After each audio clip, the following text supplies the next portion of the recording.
Okay? O, doon na tayo dun sa issue ng K-BAM.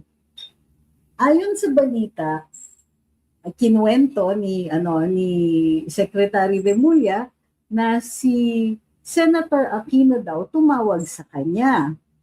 At sabi niya, nakatanggap daw ng impormasyon si Senator Aquino na may estudyante na nagplano ng mass shooting or stabbing at tinatarget ang mga kapwa estudyante sa Tolosa National High School, Municipality of Tolosa. Natanggap daw ni Senator Bam Aquino yung tip from an informant sa Tacloban matapos siyang dumalaw sa San Jose National High School sa site ng June 22 shooting na may 3 patay, at pumunta siya doon to assess the situation. Ayon sa background check, may isang 14 anyos na bata na nag-create ng mga multiple social media accounts at nag-post ng mga threats laban sa kanyang sariling paaralan. Dinilit yung mga posts afterwards. Pero ang warning niya is that magkakaroon ng atake anytime and any day. So, tinawag yung estudyante, na-track down yung estudyante at inimbestigahan, kinausap, hindi naman siya ma-charge, pero subjected siya to counseling ng DSWD para sa kanya. There will be counseling for her and her parents. Wala naman daw access to firearms yung estudyante, di katulad ng dalawa doon sa Tacloban City. Neutralized na daw yung threat at inactive if it was a threat at all.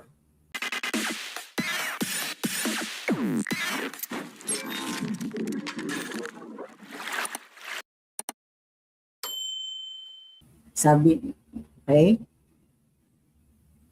Gusto niyo bang ipalabas ko pa yung yung maikling portion ng press conference ni Sec. John Dick? Okay na tayo.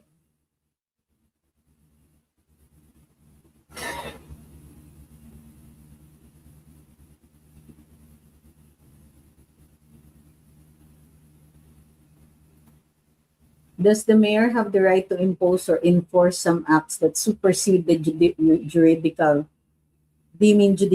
authorities? For example, like the sheriff, the actions of the sheriff will result in something na magkakarayot o magkakagulo. Kasi, okay, ganito po yun ha. Pero yung actions ng mayor can be subjected to judicial review. Ibig sabihin, if the mayor acts with grave abuse of discretion, masusupersede din and possibly like kung magkakaroon siya ng kaso na administratiba.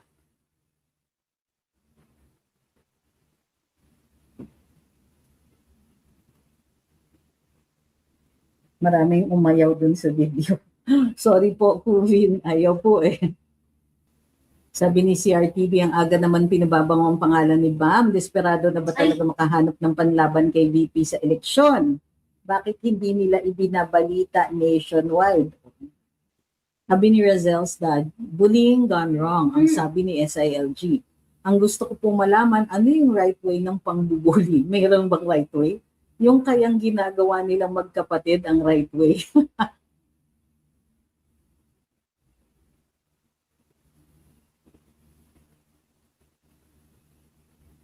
Sabi ni Patato Tini, VP Sara called out, among other things, failure of intelligence in the Tacloban school shooting.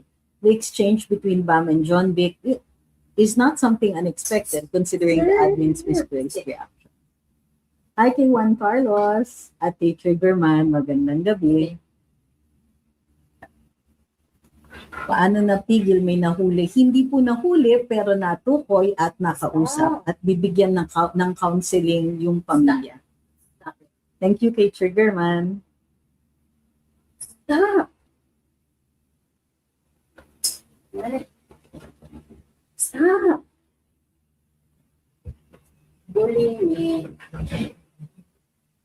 Sabi ni JP, suspicious yung timing nila kasi. Well, I understand your feelings na, baka hindi yan totoo, baka drama-drama lang yan, baka baka nananamantala sa sitwasyon para magkaroon ng balita. Good evening, Evnie. Sabi ni Ma'am Liwayway, grabing free trial ng grupo ni Luisto, sumusobra na. Bakit po grabe?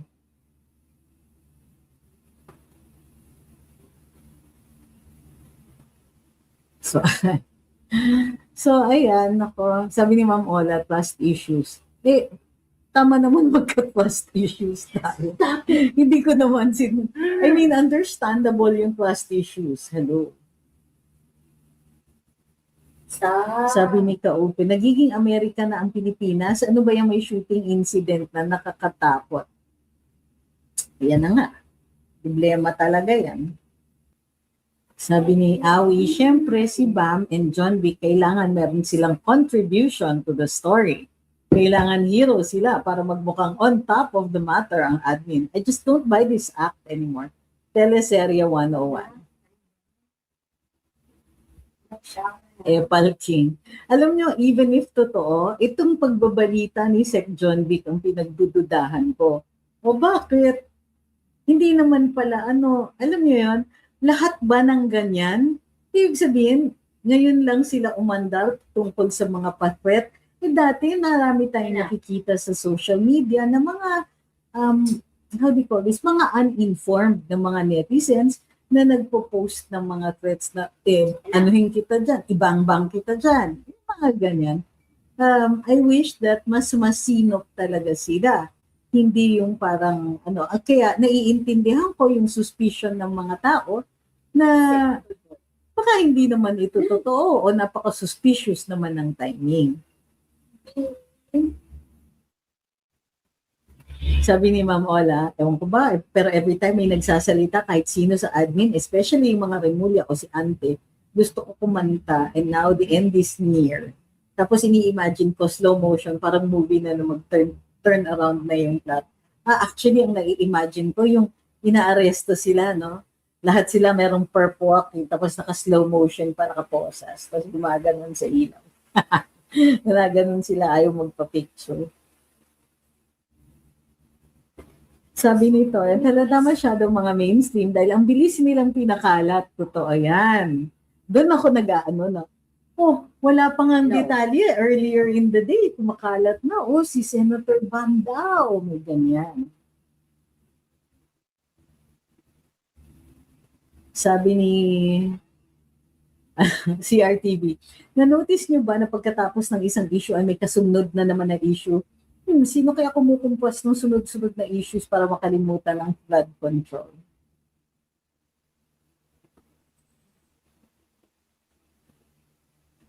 Sabi ni Ma'am Gracia na, napaka-desperado. Sabi ni Celeste, sindikato talaga ang admin na to. Kain at paraan ni Ma'am Shipu Bam Lumulya. Merong picture kanina na inilabas tungkol doon sa kay Ma'am Shi. Nang sama-sama ng kuha. Parang wow, wala ka bang friends, ma'am, na magtututol sa mga ganyan? Sabi ni Jumelski, wala bang nakapagtanong na media kung bakit nagpagupit ng buhok si VP Sara? Baka na sana makaupo na siya as president. Ay, nako.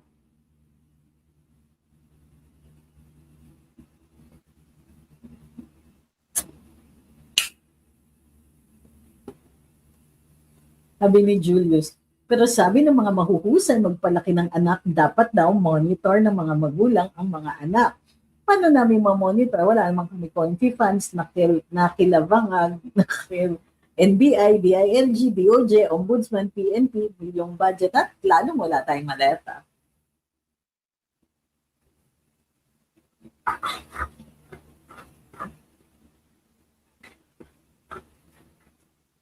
Sabi ni JP, pwede po bang malaman if for you pabor ba kayo na pababain yung age limit para makasuhan? Kinakasuhan naman sila. Kahit may nakakasuhan, no matter what. Kasi may civil liability din. Ang hindi ko gusto ay yung mga bata na between the age of 12 and 15, walang instance na magkaroon ng criminal liability. Para sa akin, yung nililimit natin yung discernment, ibig sabihin, pag between the ages of over 15 up to 18, up to below 18, if they act with discernment, magkakahiring yan. Titignan kung naiintindihan ng bata yung consequences ng kanyang ginawa at alam niyang mali yung ginagawa niya. O halimbawa, tinago niya yung crime, tinago niya yung tumakas, tumakbo, pinantaan yung biktima, ganyan. Alam nila na mali yung ginagawa at kailangan itago. And that implies that the person has enough discernment to stand trial as an adult. Pero dito, pagka 15 and below, walang criminal liability at all. Meaning, walang hearing to determine kung nag-act with discernment yung bata. Para sa akin, given the complexity of the times and accessibility to information as well as misinformation, mahalaga na magkaroon rin ng discernment trial or hearing para even for those minors who are below 15. Hindi ako sang-ayon na pababain ang age of criminal responsibility kasi hindi ka nagdi-distinguish. Diba? Parang lahat ang pato natin criminal. Now, by the very nature of minority, ibig sabihin incapacitated to make adult decisions pag below 18 years old. But there are instances na matalino yung bata o very mature or mature enough to understand the consequences of their actions. So kung merong ganun, then we should try them as adults. Now, under no circumstances po na isasama ang mga bata sa kulungan ng mga adults. That is almost a guarantee that they will get unalive or worse. So, hindi talaga dapat tayo umaasa na magkakaroon ng ganon. However, merong rehabilitation up to the age of 18, pero kung adult decision-making yung capacity nila, after 18, then tutuloy naman sila doon sa penitentiary na, together with the adults.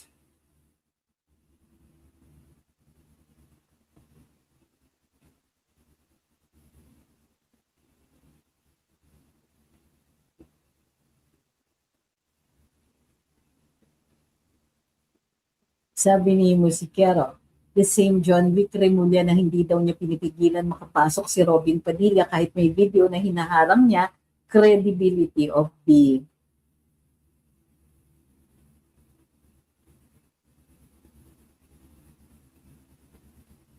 Sa kasong ito, sabi ni Torre, alam ng mga bata gamitin ang batas dahil doon sa kanilang conversation. Mali nga eh.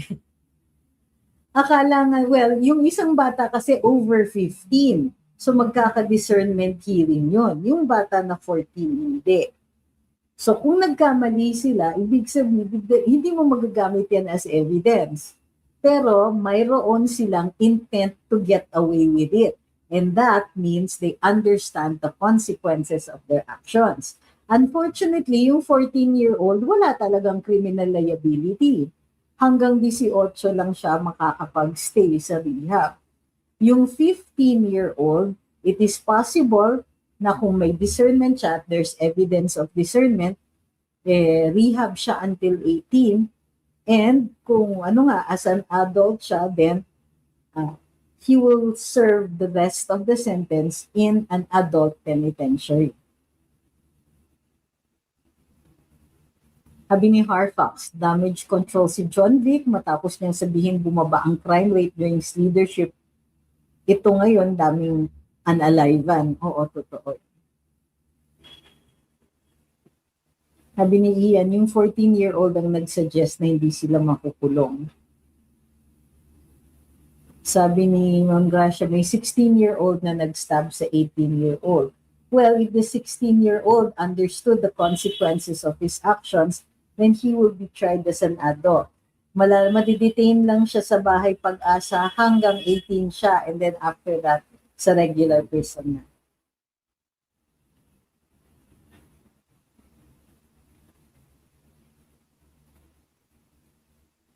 Child's rights are very unfair. Hindi po.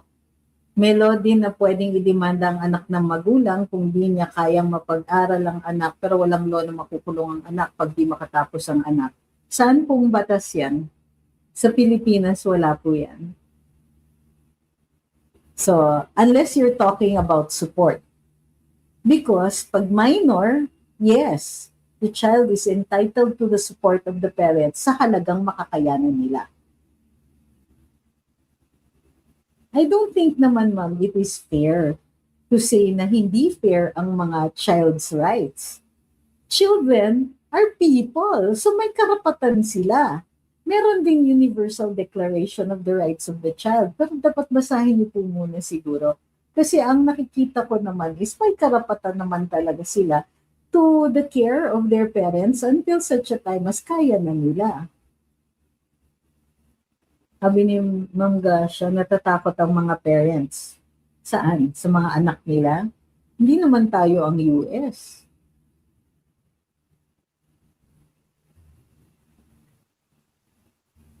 Totoo yan.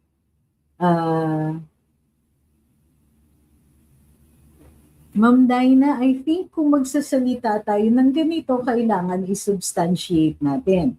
Now, yung juvenile justice law, yung original, yun talaga, yun ang maraming problema. Pero inamyandahan po ang batas later on, kaya meron ng mga rehabilitation. Para sa, ang tingin ko is kulang pa rin. Kasi para sa akin, between the ages of 12 and 15, dapat may discernment hearing.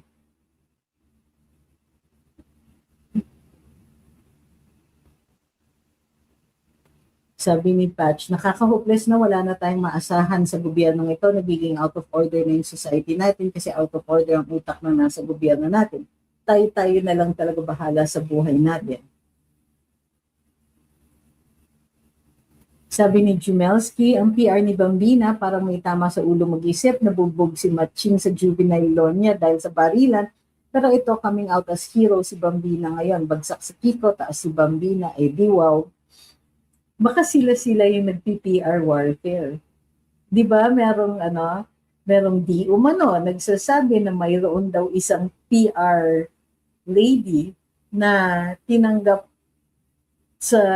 tumanggap ng ilang kontrata doon sa mga dilaw o mga pink na nagtitirahan, nag-aaway-away sila.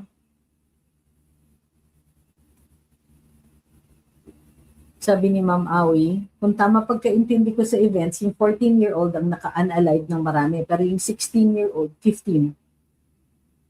Over 15 eh. 15-year-old, yung sasampahan ng murder. Di ba pwede na i-test ng discernment yung 14-year-old given their text? Yun nga, yung sinasabi kong dapat amyendahan ang batas. Kasi nga, may times na alam naman ng below 15-year-old yung consequences ng actions nila and therefore need to face the consequences, as an adult.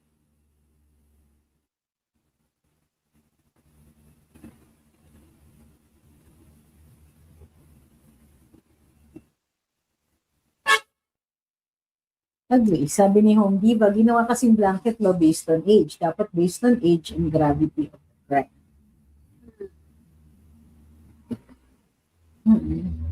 Tingin ko there are instances, kasi even abroad, merong mga ganon. Kasi kung napakaseryoso ng krimen, at naiintindihan naman ng bata, nagtago nga or nag-ano nga, these are evidence that they understand kung ano yung consequences. So, dapat mayroon din. Or at the very least, ganito kasi yun, tatlo naman, huwag kayong magagalit sa rehabilitation. Because that is really part of criminal justice system. Hindi po lahat ng kriminal, kailangan habang buhay nakakulong. So kung hindi natin i-rehabilitate yan, then hindi mamomodify yung kanilang mga actions o yung kanilang behavior. That's part of that's part of the justice system. And if there's something wrong with the person, you will do whatever it takes either to modify their behavior or take them out of society. Hindi po lahat kailangan i-take out of society dahil nga magiging very expensive din for the state. So, pero tama naman kayo dyan. Dapat age, gravity of the crime, and intelligence of the child.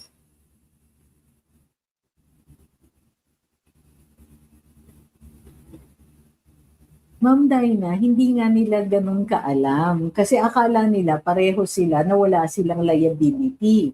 Akala nila uuwi lang sila.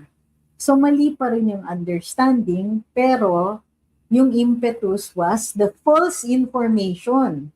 Okay ha, para sa akin, hindi yung batas yung nagpalakas sa loob nila. Yung imperfect na understanding ng batas. So madaling sabi, fake news. Kasi ang daming nagsasabi, itong mga bata, pagka may ginawa, walang consequences, meron. Kahit below, below 15, or 15 and below, may consequences kasi madidetain. May lalagay pupunta sa bahay pag-asa, may rehabilitation. Ang rehabilitation pwedeng abutin until the age of 21.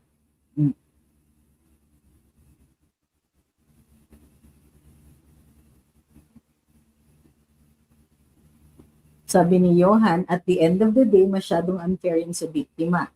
Sa isang iglap na wala yung buhay nila. Kung magbago man yung mga pumatay, maibabalik ba yung buhay na kinitil nila? IMO pwedeng babaan to 13? Hindi pwede nga po. Case to case pwede. Kasi nga, baka magiging cruel and unusual punishment na yan. Dahil nga, pag kinilala na natin na bata, ibig sabihin, tinatanggap din natin na imperfect pa ang maturity, hindi pa umaabot dun sa punto na meron na silang informed capacity. Meron na silang capacity to understand. Kasi, tignan ninyo yung batas. 18, hindi ka pa pwedeng mag-asawa nang hindi kumukuha ng permission sa magulang mo. So kung gano'n ang trato natin sa decision-making capability ng bata, bakit at 13 pwede na silang makulong with like an adult? So we have to take into consideration, bakit tayo nagdi-distinguish between the age of minority and majority?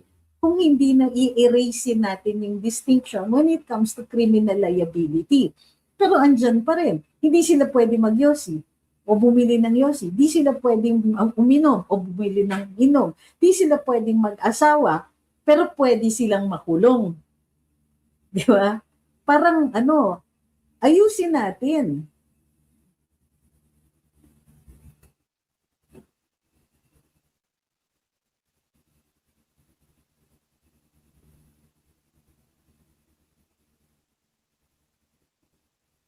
Sabi ni Ma'am Sola, yes. Kaya medyo di ako sang-ayon kay Attorney Chico sa opinion.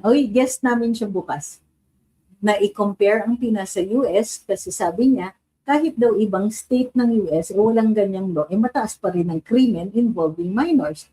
Pero kasi naman, iba din ang child abuse law doon. Kahit kinurot lang, magre-report sa police for child abuse, ang parents pa makukulong. So, syempre, may takot ang mga parents doon to lecture or guide their children sa tama. Ako, agree din naman ako doon.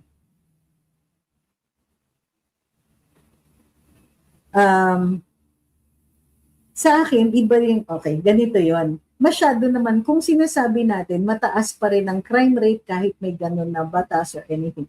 Kasi nagre-rely tayo on the deterrent factor of the law. Okay? Hindi po parating deterrent ang batas, lalong-lalo na kung maraming unaware na merong ganong klaseng batas. Kailangan meron din tayong measures to prevent crime. Ano ang ginagawa natin dyan? Halimbawa, in many other countries, matagal na nasa school yung mga bata, they're kept out of trouble for longer periods at mayroong nakatingin sa kanila.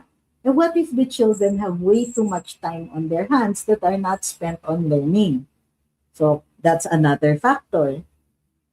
Guidance, adult guidance. Saan pumupunta ang mga bata pag wala silang mga magulang dahil nagtatrabaho? I mean, walang magulang na nakabantay, walang family na nakabantay. Buti pa nga dito sa Pilipinas, may mga extended families tayo, the lolas can take care of their grandchildren and so on. Pero, what about those who have no such support structure?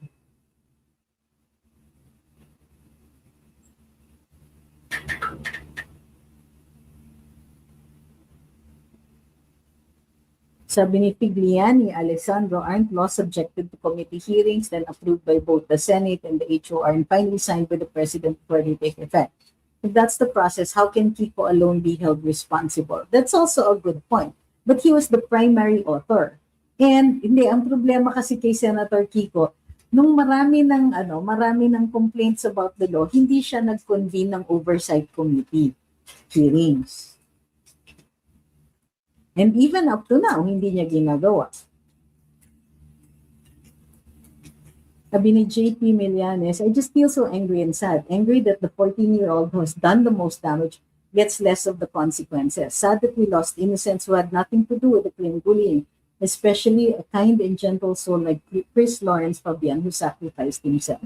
Now, I caught part of Attorney Libayan's live on the juvenile justice law. Tapos medyo mas brutal si Attorney Libayan. Hindi ko pa nakukumpleto and I will later on watch the full edition of that. But we agree on so many points.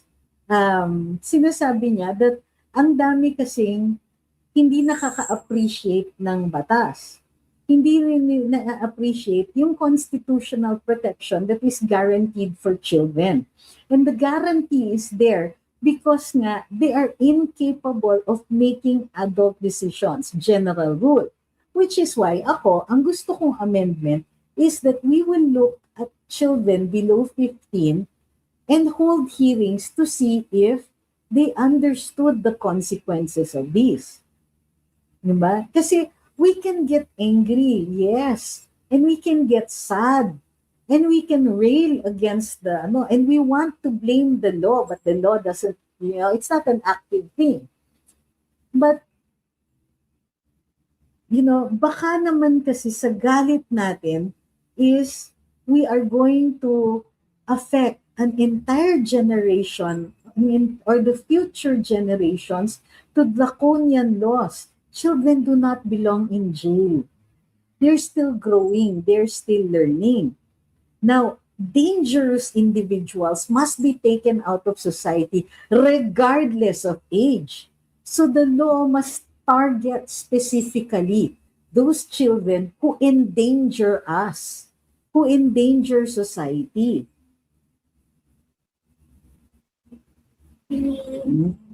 And no, it is not about age. It is, kasi iba-iba nga ang tao. Which is why ang proposal ko is to determine by hearing. Hindi, pag sinet natin kasi yung age, even the innocents will go to jail.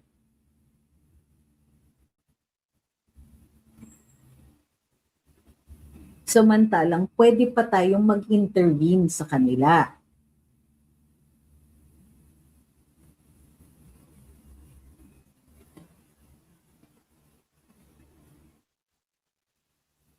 Okay. Hi, Mark. Sabi niya, palagay ko, if below 15 nakagawa ng karumal-dumal na krimen na isama sa kulungan ng magulang, magkasama ang mga anak nila gumawa ng heinous crime. You can wish that, but that's not gonna happen kasi bawal yan sa saligang batas. Okay? Posible meron silang civil liability, pero criminal hindi. You have to do the crime. Ngayon, unless merong conspiracy,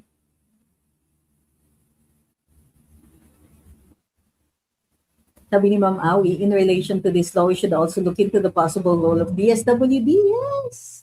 Apart from the teachers in the school, we have social workers who are monitoring these cases. Dapat.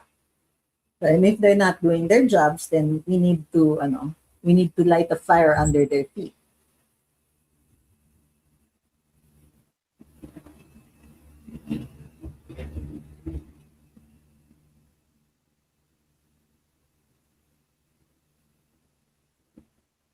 Sabi ni Hampas Lupang Ambisyosa.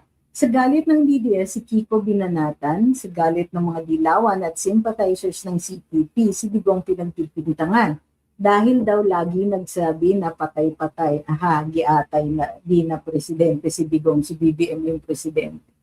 That is true. I agree with that.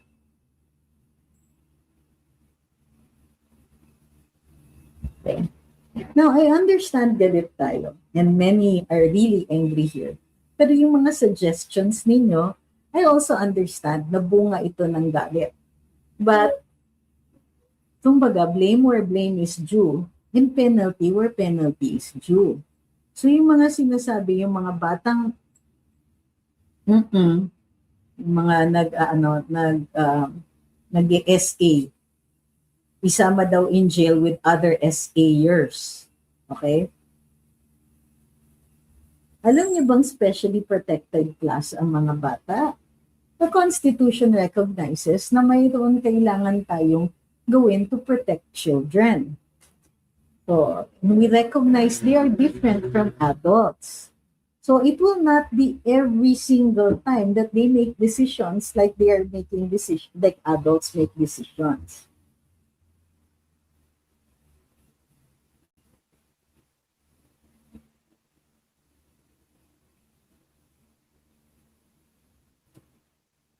Same po ba yung idea for those criminals na mapapatunayang may mental health? Kung may mental health sila, kung healthy naman ang mentalidad nila, wala, hindi siya defense. So, but if you are asking about insanity defenses, dito sa Pilipinas, it is the most difficult defense to mount. Kasi ibig sabihin talagang wala siyang capability to discern reality. Or kung talagang dito yung mga mild schizophrenia, ganyan, hindi yan tatanggapin.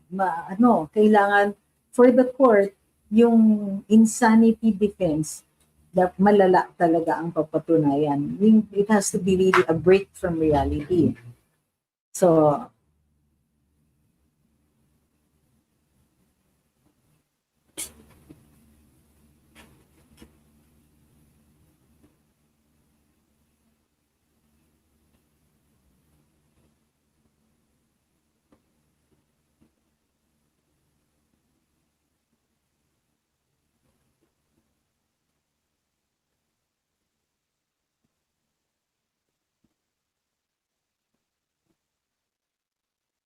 sabi ni RJ, kinoconnect ng Pinklawan vloggers yung issue kay Tatag Digong. Nakakadiri ko. Tsaka it doesn't even make any kind of sense whatsoever. Diba, 4 na taon nang wala si PRD. For the last year, he has been in The Hague. Grabe naman ka-influensya.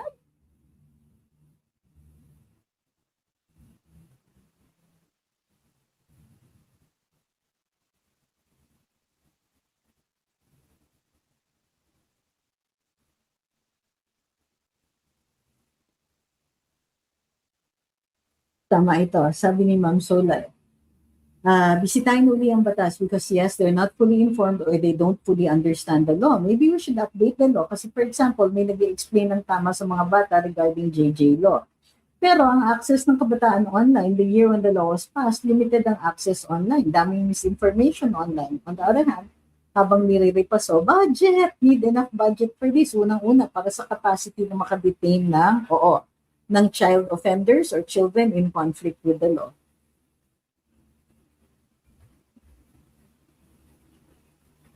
Sorry, Maton, our constitution will not allow that.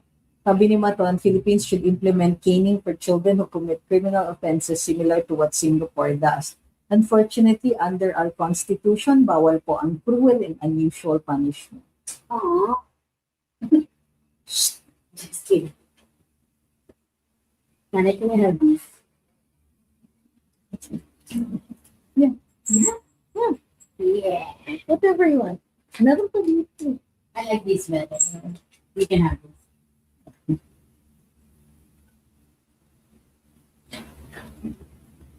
parang nawalan na din kasi ng kapangyarihan mga teacher ngayon disiplinahin ng mga bata, ang sensitive ng mga nanay, wala nang takot mga bata sa teacher, noon takot pa mga nanay sa teacher, tiwala sila.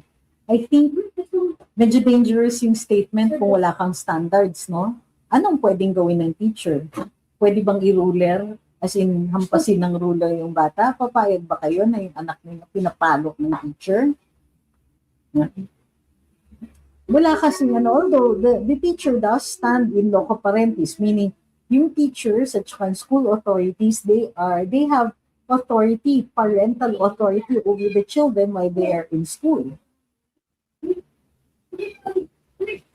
Sabi ni Evan, parati na lang si PRD may kasalanan, nakakatawan, nakakagalit. Nakakainis, di ba? When something bad happens, it's always his fault.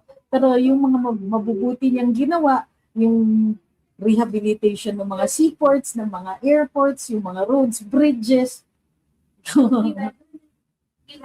passport, diverse license, healthcare, etc. Ayaw naman nilang i-credit kay PRD. Pag batas, sasabihin, hindi naman siya yung sumulat ng batas. Yung Jesus.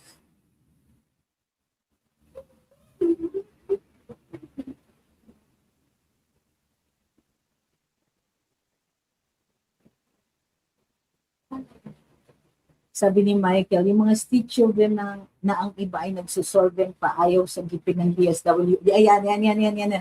Tama yung pagkatukoy mo ng problema. Nagsusolvent para ayaw pang sagipin ng DSWD para yung isang lumabas sa imbornal todo ang tulong. DSWD kilos na bago mahuli ang lahat. Super agree. Ano yung pinakaayaw ni PRD noon? So, may mga bata sa kalye, yung mga dalawa yung may responsibility dyan, yung magulang, pero kung incapacitated na yung magulang, like nakakulong and all that, what are we going to do? Hindi naman natin pwedeng pabayaan sila. So, and that is the reason why we have a DSWD. Ang problema nga, sasabihin ng DSWD, kulang sa resources. Oy, para sa akin, sagot dilaw yan. Tayong mga anak ni Tatay Digong, hindi pwede yan. Tatanggapin na lang ba natin na ganyan ang sitwasyon? Hindi. Gawa ng paraan.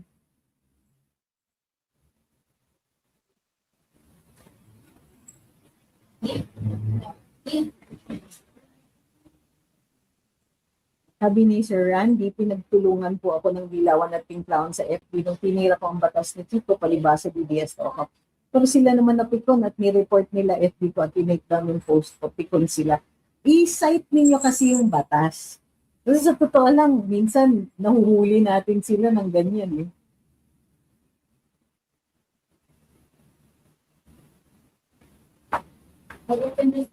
Yeah. Naku, si Barty nasa labas. Hindi ko matatawag yan until after the rainstorm.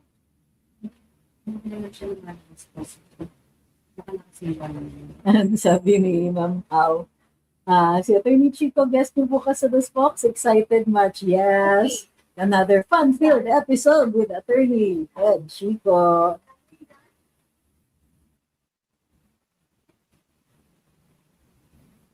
Pero in the meantime, ayan, sabi ni Wong, sa amin sa Cordillera, law abiders, totoo yan, 10-year-olds dapat liable. Yung kultura nyo kasi sa Cordillera, ewan ko kung ginagawa nyo pa yon. Kasi yung mga contemporaries ko na lumaki na taga dyan sa Cordillera, many of them still lived in the long houses. Yung at some point, yung na sila, magkakasama silang mga teenagers or adolescents dun sa isang lugar. And so malakas ang community, ang sense of community, yung roots, at saka magbaba ang crime rate kasi magkakakilala and all that. Ang problema lang yung mga tribal wars.